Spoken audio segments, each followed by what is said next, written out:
Hi, this is Deb Hoenig, and I'm going to go over how to do a comprehensive diabetic foot exam today. My volunteer is a 56-year-old white male with no history of diabetes. He has a negative health history for any type of disease, just a little hypercholesterolemia, but no diabetes. But this is the process you would go through with one of your diabetic patients. First of all, we would begin with just looking. We're looking for any deformities in the foot, any hammer toes, bunions, any abnormal shapes of the foot. Of course, these areas are more inclined to rub against the shoe, cause a callus, cause ulcerations. You want to be aware of those. Next, I would check the equinus for the flexion of the foot past the 90-degree angle, and he can do this. For diabetic folks that cannot flex their foot, they tend to walk, do a shuffle gait and walk just primarily on the balls of the feet, then that can cause calluses and ulceration over time. Next, I'd look for plantar flexed metatarsals. The metatarsals through here should be in a flat plane. Sometimes one of them may hyperextend out like this and cause rubbing and can cause an ulceration on the foot as well. Next, you would look for Charcot foot. Normally you should have an arch coming through here. Over time in the diabetic foot, this arch can collapse and it can be flat.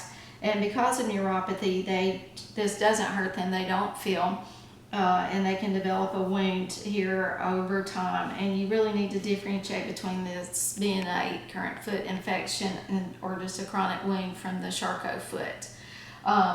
Next, look for any amputations. If someone is missing a toe, the weight's going to be distributed differently than in a normal foot, which may cause pressures and excessive pressures in some areas and ulcers as well. Next, look at the skin on both feet. Is there any dry, calloused areas? Check between the toes. You're looking for moisture. You could have tinea pedis, athlete's foot. If the area is too moist, of course, that can be on the bottom, or it could progress on the top of the foot as well, and you would need to treat that with an antifungal cream. Check the nails. Look for fungal infections in the nail as well, ingrown toenails, any misshapen or broken off nails that need to be addressed. All of his looks good. And next, feel of the foot. Feel of the temperature, compare each foot to each other on the tops and bottoms. A foot that has excessive warmth on one side may have an infection. Next, check the circulatory system. Check for pulses, of course, on both sides, the dorsalis pedis and the posterior tibialis that would be posterior to each ankle. Look at the color, make sure the foot's not dusky. You're looking for a pink color. And also check for any edema, especially around the ankle, varicose veins. Those are likely in this area. And you can check for a capillary feel. Press in on the toe and let up, and the color should return typically within 2 to 3 seconds, and that's a sign of good circulation.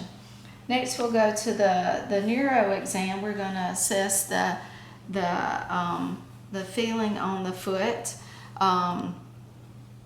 This is just a little piece of fishing line. You would ask your patient to shut their eyes and tell you when they got a sensation of feeling. You would touch it against the skin just enough for the fishing line to bend. This, and the patient would tell you yes or no if they feel it. Check it in multiple sites across the foot. Develop a consistent pattern so you can keep up with where you've assessed, and feel on the top of the foot as well. And the patient should be able to feel each one of these areas. And this is just a basic sensory protective measure for your foot. If they can't feel this, it's probably unlikely they're going to be able to feel a rock in their shoe or any other thing that might be irritating their foot. Next, we'll go for a sensation with a tuning fork. I press it against the large toe, and I would ask the patient to tell me when they stopped feeling this. If they stop feeling it before my hand stops feeling it, that is an abnormal response, and that indicates some neuropathy. Next, you would do ask the patient to tell you if they feel a dull or sharp edge on the soles of the feet. They could tell you how that felt to them, and you could do a quick reflex. Ankle reflex as well on both sides. Of course, both of these exams would be done on both sides of each foot. That is the basic parts of the exam. Of course, I would ask the patient when they first come in and started, we'd be asking them about the history of their diabetes, like who their healthcare provider is that monitors their disease, how long they've been diagnosed, what their A1C has been running, what their daily glucose levels are. We go over the review of systems, check for any reports of ulceration or problems with their feet, any change in their general health history, any change in their medications. You would go through that at the beginning of the exam. And then at the end you can look at their shoes, see how well their shoes fit, educate them on sticking their hand in their shoe each day to check their shoe and make sure nothing's in it before they put their foot in it. They can get a mirror with an extension on it, check the bottom of their feet, and make sure nothing's inside, any injuries or wounds on their foot.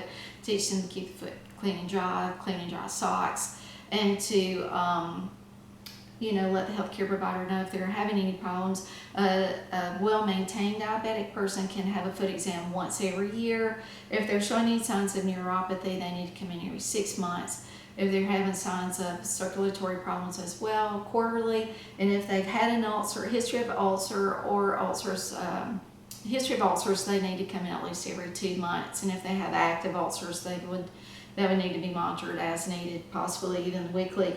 But educate the person the importance of controlling their diabetes, keeping their glucose down, and to be aware of the effects of the neuropathy on their feet, and to just keep you posted if there are any changes to let you know so they can see you as soon as possible. And that's it. Thank you.